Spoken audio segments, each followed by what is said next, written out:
একটু আপনাদের সাথে একটু কথা বলবো লাইভ।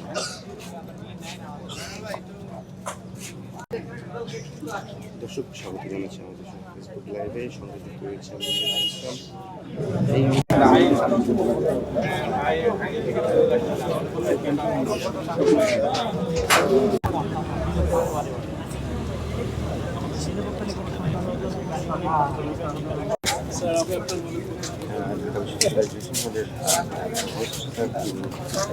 আসলে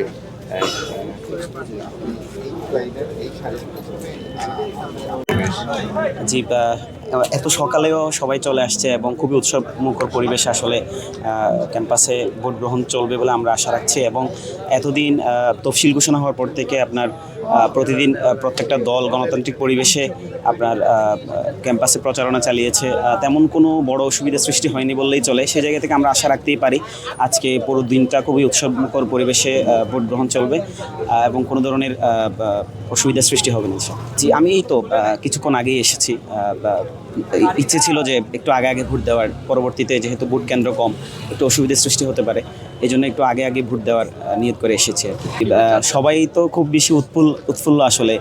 দেখা গেছে গতকালের ক্যাম্পাসও অনেক সুন্দর ছিল। আমাদের ভোটার যারা আছেন সবাই চিন্তা করতেছিলেন যে কিভাবে কাকে তারা যোগ্য প্রার্থীদেরকে কীভাবে বেছে নেবেন। এই জায়গা থেকে অনেক বেশি কমিউনিকেট হয়েছে বিশ্ববিদ্যালয়ের শিক্ষার্থীদের মধ্যে এবং এটা অনেক বেশি সুন্দর ছিল।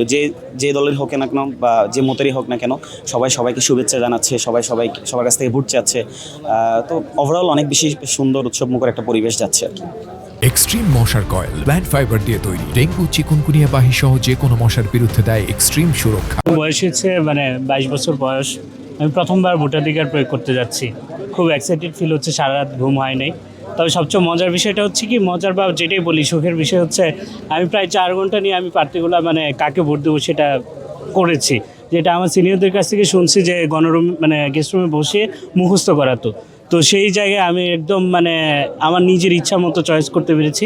এবং আমার প্রত্যাশা হচ্ছে আজকে সবাই প্যানেলের বাইরে গিয়ে এরকমভাবে একটা নেতৃত্ব নিয়ে আসবে যেটা হচ্ছে ভারতীয় আধিপত্যবাদ আগ্রাসন সেটার বিরুদ্ধে যাবে, সেরকম একটা শক্তি উঠে আসবে। সেই প্রত্যাশা নিয়ে আমি আমার পার্টিগুলো চয়েস করছি। আশা করি তারাই জয় হবে ইনশাল্লাহ। এটাই প্রত্যাশা রাখছি আজকে নির্বাচন সুষ্ঠুভাবে হবে। এবং আমি আসার সময় দেখলাম আমাদের বিভিন্ন শৃঙ্খলা বাহিনী তারা খুব সুন্দর বলয় তৈরি করেছে। তো সব কিছু ঠিকঠাক থাকলে আর পরিচ্ছন্নভাবে যদি সব ভোটগুলো গ্রহণ করা হয়, গণনা করা হয়, আশা করি আমরা দারুণ একটি ডাকসু পাবো।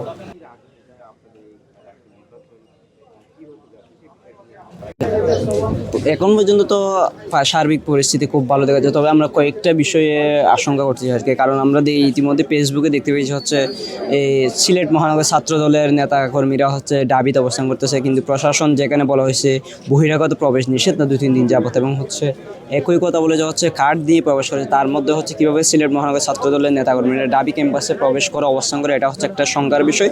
পাশাপাশি আমরা বিভিন্ন অনলাইনে দেখতে পাচ্ছি প্রভাকাণ্ড চড়ানো হচ্ছে। এখনো পর্যন্ত এগুলোর বিরুদ্ধে কোনো ব্যবস্থা হয়নি, যার কারণে ভোটারদের একটা ইনফ্লুয়েন্স করার চেষ্টা করা গুজবের মাধ্যমে। এই জায়গায় দাঁড়িয়ে প্রশাসনের উচিত ছিল অনলাইন মনিটরিং সেল করে, যেটা আমরা দেখতে পাইনি এই জায়গায় দাঁড়িয়ে। তবে সার্বিক পরিস্থিতি ভোটারদের মধ্যে একটা উৎসবের আমেজ করতেছে, যেভাবে ও দীর্ঘকাল পর একটা সুস্থ পরিবেশে ডাকসু। এবং আমরা আশা করছি কোনো পরিবেশ বিঘ্ন না করে, বিশৃঙ্খলা না করে ডাকসু নির্বাচনটা সমাপ্ত হওয়া আশা করছি এটা।